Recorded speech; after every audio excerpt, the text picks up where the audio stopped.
Did you know that the average person checks their phone nearly 58 times per day? That's once every 16 minutes that you're awake. And for Gen Z, they're spending over 6 hours on their phone. As a user experience designer, I found this absolutely fascinating, but also really scary. The average American has increased their phone usage by nearly 52% since 2022. That adds up to nearly 70 days of just staring at your phone per year. What makes this even more interesting, people only tend to do sessions of about 3 minutes at a time. But it's not just your phones. There's also your tablets, your laptops, everything else that in your ecosystem built to give you distractions every single day. To get started, we're gonna start with the laptop. So the first thing I really wanna do is really just go through my apps. It really is kind of amazing just how much junk I've collected over the years. Every time you get a notification, or every time you pick up your phone even, there's this flood of dopamine that enters your brain. It's the same chemical that's released when you eat chocolate or you fall in love, for example. These are extreme emotions that are now being triggered by the simplest of things. It's really easy to try everything, but then, it gets really hard to just let go sometimes. Some of these apps I tried a long time ago and just never touched again. Take, for example, I have the Creative Cloud here, but I don't even use the Creative Cloud. Now, tech companies really love designing things to give you this effect because it keeps you coming back and tells your brain to reward you for actually getting on your phone. I need to sign in to uninstall it. Okay, so far Creative Cloud Uninstaller is kind of terrible. Barely works. They made this so painful. It's amazing. No, not now. I just want to uninstall the damn thing. Oh my god, I need to do an update. I just want to delete apps. This is crazy. So in the process of trying to delete Adobe, I have now so far signed in, used one-time passcodes, had to update this stupid thing which is at 2% right now. This is unbelievable. Nearly 52% of our phone checks actually happen during work hours. Each app is carefully designed to grab your attention and keep you engaged as much as possible. Where it gets worse is that the average person has nearly 80 apps installed on their phones, but regularly only uses about 9 of them. No, I don't want to install anything else. I want to uninstall things. Now this one has an update in progress, but what I want to do is uninstall. So if I run this now, does that work? I guess it's doing something, it's syncing something. How do I see what's installed on my computer? Why is this so difficult? So what I did was I designed a little experiment to clean up my digital life, and it really just stems from digital minimalism. But I didn't want to just overhaul everything and get rid of devices. What I wanted to do was truly create a process that allows me to really get to whatever task I'm doing as easily as possible. Is it under graphic design? Where would this even go? Uninstall, okay. Remove. Are you sure you want to uninstall? Yes, I do want to uninstall, in fact. This process took a very long time. I'm not gonna lie guys, this was the worst possible way to start this, but I'm just glad it's finally gone from my computer. This was unbelievable. So here's the challenge. We're gonna take 3 of the main tasks that I do on my computer and tablet and try to refine it as much as possible. The first thing I want to do is the editing challenge. So now that I'm doing YouTube again, a huge part of my workflow is now editing. So first I have to successfully transfer data from my phone, which I'm recording from, into my computer so I can start editing using Final Cut Pro. So now going down the list, now that we got rid of Adobe, we see here Agenda. So this is where we start the saga of my note-taking apps. At this point, I feel like I've tried every single note-taking app there is. Now the second thing is gonna be that I wanna complete a full coding session, so from start of a feature to the end of a feature, with as few clicks as possible going outside of my core apps. Now for this, we're gonna be doing one of my secret projects, which means that we're gonna need a web browser, we're gonna need a code editor, and maybe something to test my API calls with. So apparently we just cleaned up 45 gigabytes worth of trash. I'm not sure about this 43,000 items. I'm guessing it contains a bunch of, extra stuff like from the Unity Hub, for example.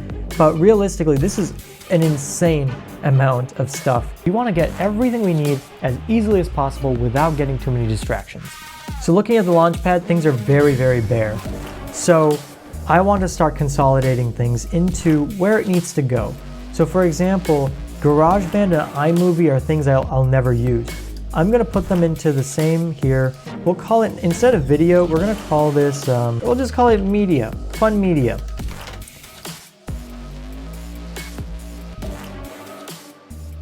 Now here's where it gets exciting. The third challenge is going to be turning my iPad, which has effectively been a paperweight since I got my Kindle, back into something super useful and a productivity machine. The goal is to turn it into the perfect companion to my laptop when I don't want to carry something so big. And because it's an iPad mini, it's a very, very compact form factor that can do a lot as long as we don't add too many distracting apps. I actually was surprised at how difficult I found it to actually uninstall some of these apps. The reality is that I've collected a lot of these over the years with the hope of someday using them, but I don't know, there's something about just letting go of these things that just feels kind of, I guess, sad in a way. Now I feel like this setup just makes sense. So now that we've streamlined my main working hub, my laptop, we can move on to the iPad. Think of it more as a leaf device, where when I leave my home, the main hub, I usually want to take something that's light and portable. For me, the iPad mini is the perfect form factor because it's this perfect middle ground between not too big and not too small. If I want to go really small, I have my phone. If I want to go big, I have my laptop. And the iPad mini is this perfect size where it's kind of like a reading tablet, but also big enough that I can do actual work tasks on it. But what's great about the iPad is that there are so many options out there now for tablets that if I needed to go bigger, there's all the different iPad options up to the iPad Pro. There's other Android tablets, including e-ink tablets like the Remarkable, or you can go into the e-ink Android territory, which is really, really cool. This is iCloud Drive. This is an automatic backup system between my Mac, iPad, iPhone, and even on the web. It's very automatic, similar to Google Drive between a Chromebook and Android. So as you can see, I have both my documents, desktop, and even a whole bunch of other random garbage all in one place, which means if I wanted to sync stuff up, it's always there. Combine that with my photos library and we effectively have this really, really magical system where everything is in one place, all automatically managed for us without having to go through extra hassle. When I originally bought my iPad, it was an iPad Pro 2018, I think. I bought it fresh in college and it was a fantastic device. It's time to properly take a look at this iPad. It made a lot of sense. It was a big screen, 11-inch form factor, super light, super portable. It made note-taking an absolute breeze. Right from the start, it's very cluttered right now. You can see we have the same problem with the dock as we did on the Mac, where there's just a lot going on. And to this day, that iPad works great. I passed it on to my brother who uses it for the same thing in college. However, it soon became very, very redundant. It was too big. It kind of tried replacing my laptop, but I liked my laptop. With the Magic Keyboard case, it made it extremely cumbersome to take around, and usually I just want to take my laptop in those cases anyway. So looking at my screen time here for this week, we can see that I don't really use this iPad very much. If you go to last week, there's only like 3 days. If we go to the previous week, there's another 2 days, and this was the only week where I actually had a lot of usage.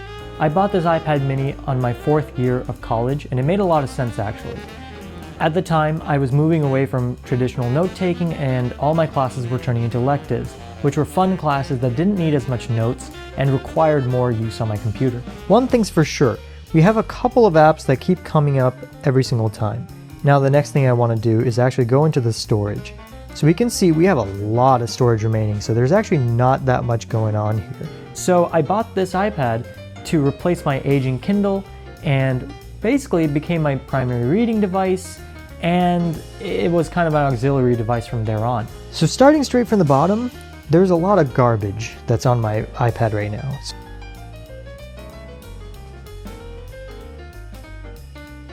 Alright, so with that out of the way, I think what we need to do is clean up this home screen.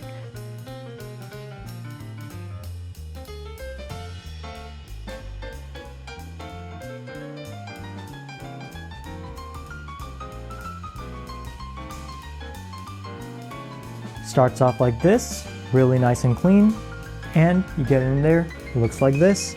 Very neat, I like the green. It's very, very nice. If I do turn on the reading focus real quick, you'll see I have a home screen set up. So actually, it switches to this home screen. We can go a step further now. We can choose a lock screen. I actually like this one. I'm gonna keep it this one. Looks very nice actually. We'll chalk it up as a win. Man, going through this iPad, this is really a crazy experience. Just going through all these different apps that I haven't used in so many years. It feels like this gold mine of stuff that I could do so much with, but I just never really took the time to really clean it out or even experience a lot of these apps. I think what we really need to do tomorrow is when we actually start using the system, I need to actually see what apps I like and what apps I don't like and create an ecosystem that works. So with the iPad and MacBook Pro finally set up, we're ready to move on to our first challenge, which is going to be the video editing challenge.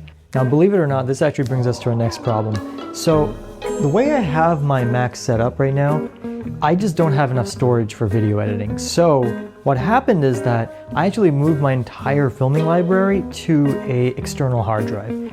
Now, as far as terrible systems go, this is about the worst. So this is my bedside table, and that is my external hard drive. Now you might be asking, why on earth would you put an external hard drive there? It's because I literally have no storage anywhere else, and I don't even use that storage bin for anything other than this crap because I literally have nowhere proper to store this stuff. Don't be like me. This is the worst thing you could possibly do. So with that out of the way, that brings us to our first task, which is going to be to edit the video content that I recorded on the first 2 days of filming this video. And we're going to do this by getting the video from my iPhone and dropping it into my MacBook. You know, I'm not going to lie, guys, as much as I love AirDrop and it's working pretty well, it is so slow. I've been doing this for probably the past 5 to 10 minutes at this point, and if this is not a slowdown, I don't know what is. It's pretty simple, right? I'm just going to grab everything that I downloaded and dump it into this project and just start consolidating the media. Okay, so now it's all in order, and I can grab everything from December 30th, dump it into my timeline, and basically just keep editing from there.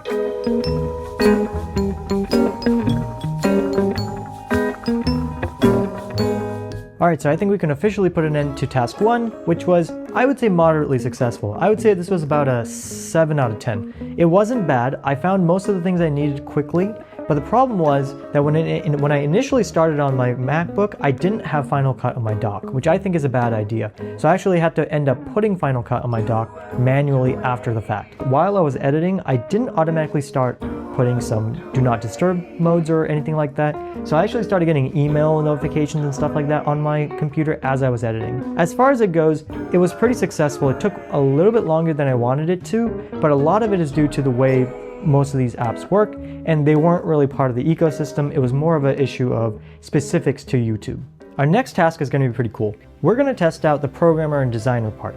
We're not going to be designing anything today because I didn't really have anything to do, but I do have a programming task that I've been working on. So what we're going to do is we're going to work on my secret project that I've been working on my coding app, and I want to do it as easily as possible.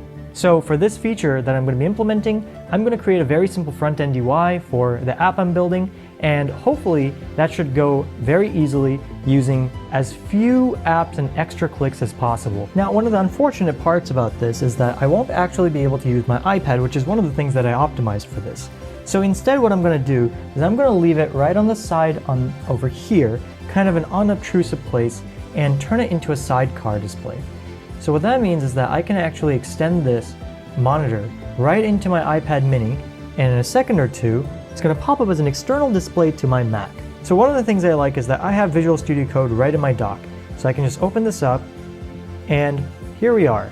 In order to test this app though, I'm going to need to open up Arc, which I can do right here. So that's good. And I'm going to need Postman. All right, so let's get started. Let's quickly just finish this up and move on. What I'm doing is basically taking the code that I used to already use, and I'm just going to add a web version to preview it, because as I get into this project, it's going to be more and more important to try and just make it simpler.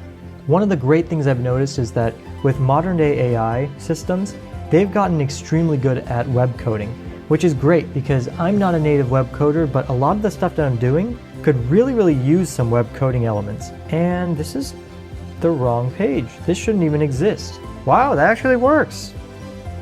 There does appear to be a lot more failures than I want, but if we do this, for example, this should Wow, look at that difference. Really cool animations, works really well.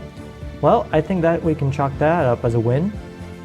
That brings us to the final piece of this, which is going to be to go in here and commit this final thing into GitHub. Added a new interface. I'm going to go ahead and commit this, sync our changes, and that's it. I have to say this was probably the easiest task we've done today. It was very simple, to the point, and I managed to get it done fairly easily. And the ecosystem really did come in handy because I built a system where I have Visual Studio Code available for me. I have Arc very close to Safari, which means that my browser of choice for development is ready to go. I was able to quickly pull up the links that I normally would use during development. So now with that out of the way, it brings us to our final task for this evening, which is going to be to just read and relax. It's probably my favorite one so far, but I mean, that's only because I finally get to do nothing. All right, let's get started. Right off the bat, I'm going to be honest, this is an easy win. I think I set these up perfectly. So we do have a couple stacks on here, which means that these do change throughout the day. Now, I haven't trained them up very well, but even then, we do have Duolingo at the bottom here, which I have actually completed my goal for the day, but we'll do one quick lesson just for the video. And then we do have up there the Kindle app right there.